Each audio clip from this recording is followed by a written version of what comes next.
Welcome again, my viewers and subscribers, to my channel Technical News Service.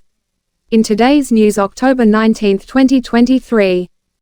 Jamaican man charged with Canadian wife's murder in Clarendon.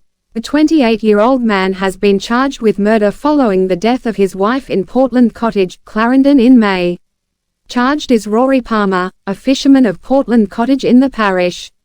Dead is 28-year-old Jada Whitehead of Mars, Toronto, Canada and Sherers Heights, Portland Cottage, Clarendon.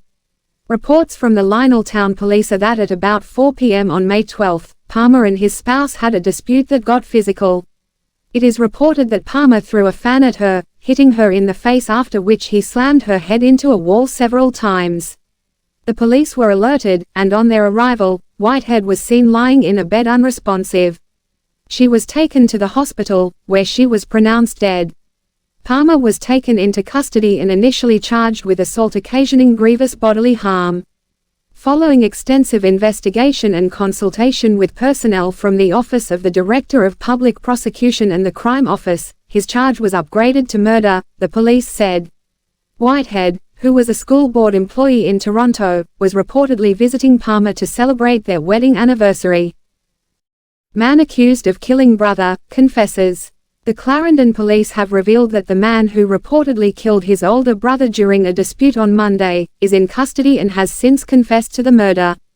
In custody is Joseph Jones, and his deceased brother is 43-year-old George Jones.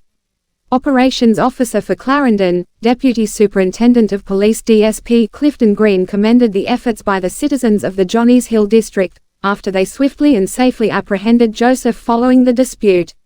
In many communities, situations like these can lead to jungle justice or mob killings. However, Johnny's Hill residents took an exemplary approach. Responding quickly, community members seized the accused and ensured he was handed over to law enforcement, upholding the principles of justice, DSP Green said. The accused man later confessed to his crimes, further underscoring the gravity of the situation and the importance of community intervention. Though the timely response of the community members is commendable, it is unfortunately too late to save the elder Jones, emphasizing the need for early intervention and community awareness when preventing such tragic outcomes, the lawman added. DSP Green said the Clarendon police are urging communities to remain vigilant, to recognize early signs of disputes and to actively seek intervention in hopes of fostering understanding and preventing further tragedies. Residents claim family dispute over land led to double murder.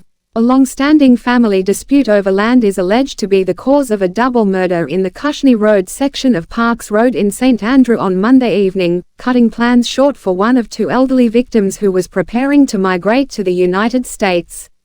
The two victims have been identified as 76-year-old Walton Pusey and 61-year-old Sylvester Leslie, who was the one relatives said was planning to migrate and join his fiancée in the U.S. The double murder is said to have taken place between 6:30 p.m. and 8 p.m. Monday, when residents reportedly heard explosions. The bloodied body of Pusey, who is believed to have been the target, was found following the shooting. Tuesday morning, Leslie's body was discovered in bushes. It is theorized that Leslie, who was on his way home, got caught in the gunfire. One of Leslie's relatives placed both hands on her head on Tuesday morning as reality hit that he would no longer be rushing to her assistance whenever there was a manly task to be undertaken at her house. Nobody was looking for this, said the relative, adding that a number of people were in mourning. Somebody called me this morning and said to run come because he's dead. I understand that he wasn't supposed to go to work the morning, he was supposed to go and do his medical to go to America. He was a laborer and was the father of 3, said Leslie's relative. We don't know what really caused this. A whole lot of shots were fired, he seemed to have got caught up in the gunfire. Eyewitnesses said when the car stopped, the man just go in upon the other man and start shot him, the relative claimed. Pusey's relatives were still in shock when the Jamaica Observer visited their home on Tuesday.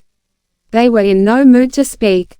Residents alleged that it was known to many that there was a long-standing issue between Pusey and a relative over land. They claimed that the land dispute had been the source of misery for Pusey.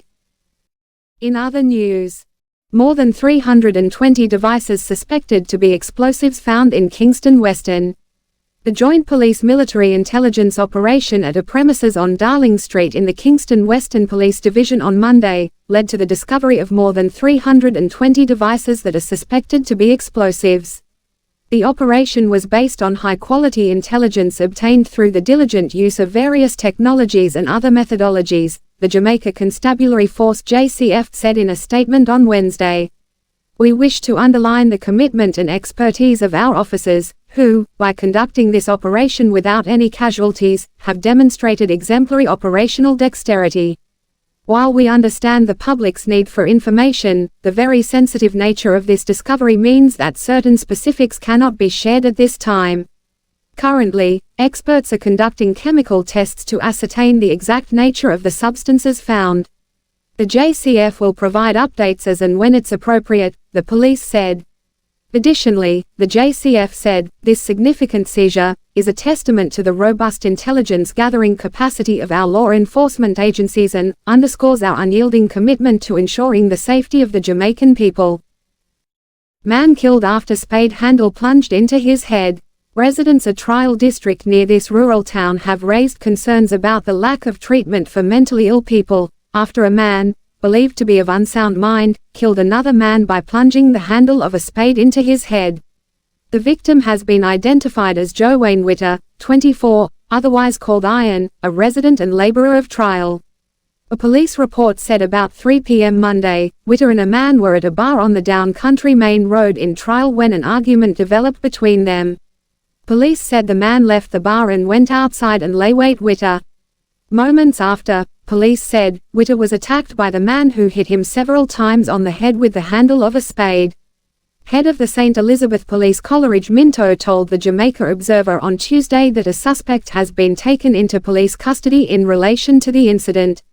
The Observer was told that the accused is believed to be of unsound mind, and that Witter was trying to get away from his attacker by going to his motorcycle when he was bludgeoned with the spade handle, causing him to collapse. He was pronounced dead at hospital. A resident who asked not to be named said the accused hadn't displayed previous signs of violence. He is under medical care. There was an altercation, and he allegedly used some kind of shovel to hit the other guy in the head. He retaliated in a deadly manner. The young man who died has had altercations with other people, but the accused is not a troublemaker, the resident said, adding that the incident came as surprising. When I heard of what took place, I was dumbfounded, he said.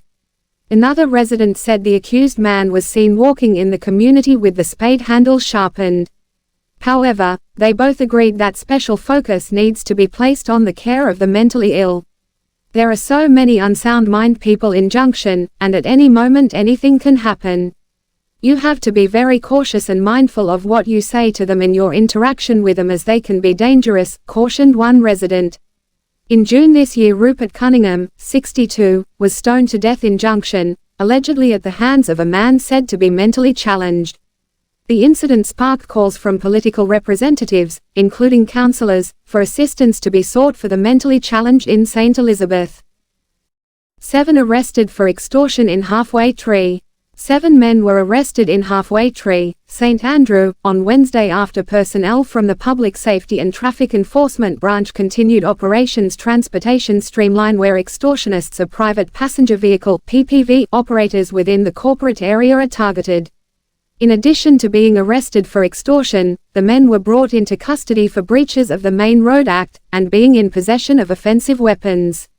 The arrests of these individuals is in keeping with a joint commitment by the Jamaica Constabulary Force, Transport Authority and Island Traffic Authority to substantially improve safety and security as well as safe movement of people within the transportation sector. These operations will be conducted the entire island. Persons who aim to disrupt the sector and cause mayhem will be arrested repeatedly until they earn themselves long jail time, the police said. Viewers and subscribers, that's the end for today. Thanks for watching. Remember to like, comment, share and subscribe to my channel. Also hit that notification bell so you can be notified when we drop a new video. And remember to stay safe and see you again.